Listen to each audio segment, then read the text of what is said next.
आदरणीय गोपाल किशोर गर्ग जी आगरा से।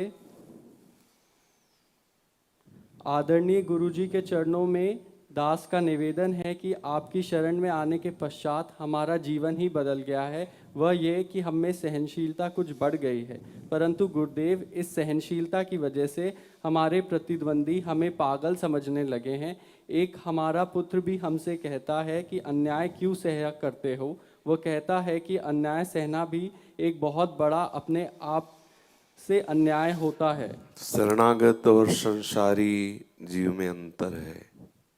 शरणागत देखता है कि प्रभु क्या करते हैं। यदि हमारे साथ कोई अन्याय, प्रतिकूलता, अपमान आदि करता है और हम सह जाते हैं तो हमारा मालिक हिसाब करता है। मालिक हिसाब करेगा तो हम सुरक्षित हैं और हम आनंदित हैं। उसमें दो बातें हुई, एक तो सर्वसमर्थ मालिक की कृपा मिलेगी, दूसरी बात जब मालिक हिसाब करेगा तो बहुत बढ़िया करेगा। हम शरणागत जन हैं, हम अपना हिसाब मालिक पे छोड़ते हैं।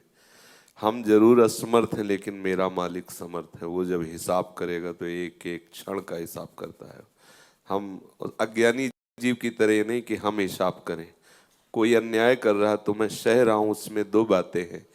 यदि वो हमारे प्रारब्ध के मार्जन के लिए मेरा प्रीतम करा रहा है तो मैं नया प्रारब्ध नहीं रचूंगा, सह जाऊंगा। और यदि कहीं वो अत्याचार कर रहा है तो राम रोष पावक सोच रही, मेरा प्रीतम उसे देख लेगा और जब वो संभालेगा तो बहुत अच्छी तरह संभालेगा। ये अज्ञानी लोग हैं जो ऐसा कहते हैं कि अन्याय नहीं सहन, और जिस दिन उसको हमारे द्वारा उस अन्याय का प्रतिरोध कराना होगा ना, उस दिन आप आपे में नहीं रहेंगे। अपने आप आपके अंदर आवेश आ जाएगा। आप तो वो आप नहीं कर रहे हो, आपका इष्ट करा रहा है। इसलिए अपने यंत्रवत तिनके की भांति रहते हैं, आनंद मगन होकर रहते हैं। हम प्रीतम के लिए अपना सर्वस्व अर्पण किए तो प्रीतम जाने। वो हमें आवेश दे दे या किसी के द्वारा करा दे, वो करें, वो जाने। मुझे ये भी नहीं कहना कि आप उसको दंड दें। मैं तो यही कहूँगा कि उसकी भी बुद्धि शुद्ध करें और अपने चरणों में ले लें, जिससे वो भी आनंदित हो जाए। संसार का एक अलग क्षेत्र है, भक्ति का एक अलग क्षेत्र है। भक्त का विचार, भक्त का आचरण एक अलग होता है। तो ये संसारिक, चाहे पुत्र हो चाहे जो भी हो, उनका निर्णय तो संसारिक ही होगा कि सामने वाला बोल के चला कैसे गया, जाने दो। वो अगर बोल गया है और मुझे जलन होनी है तो मेरी पवित्रता बढ़नी है, और अगर उसको उत्तर देना है तो सामने वो शास्त्र मुखों से प्रकट होकर के इतनी गालियां देगा को संभाल नहीं पाएगा। हम चुप हो जाएं, हम मौन हो जाएं, यही हमारे लिए। हम शरणागत जन हैं। हमारे मौन होने का मतलब ये नहीं कि हम कमजोर हैं। हमारे मौन होने का मतलब कि मेरा मालिक क्या उत्तर देता मैं देखता हूँ। मैं देखने वाला होऊंगा, उत्तर मेरा मालिक देगा, फिर बात समझ जाएगी।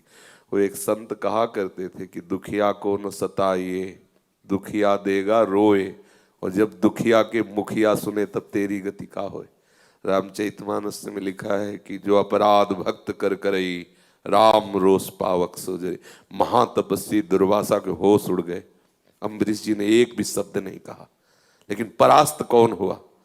दुर्वासा परास्त हो गए। महातपस्वी एक शब्द भी नहीं बोला, एक शब्द भी नहीं अम्बरीश जी ने बोला, और त्रिभुवन में भागना पड़ा उस महातपस्वी को, और कहीं भी ठौर नहीं मिली। अंततो गत्वा अम्बरीश के ही चरण पकड़े। यह है हमारे स्वामी के आश्रय का मौन। मौन हो गए। तो देखो स्वामी ने क्या किया। मौज मस्ती में है तो निश्चित समझो ये मेरा कोई अपराध था, कोई पाप था, जिसको मेरे स्वामी ने उसके द्वारा पवित्र कराया है। नहीं तो ऐसा कौन जन्मा है, सीम की चाप सके को तासु, बड़ रखवार रमापति जासु। भगवान के दास को कोई कड़ी नजर से देख सके ऐसा सृष्टि में कोई पैदा ही नहीं हुआ। इसलिए आश्रित होकर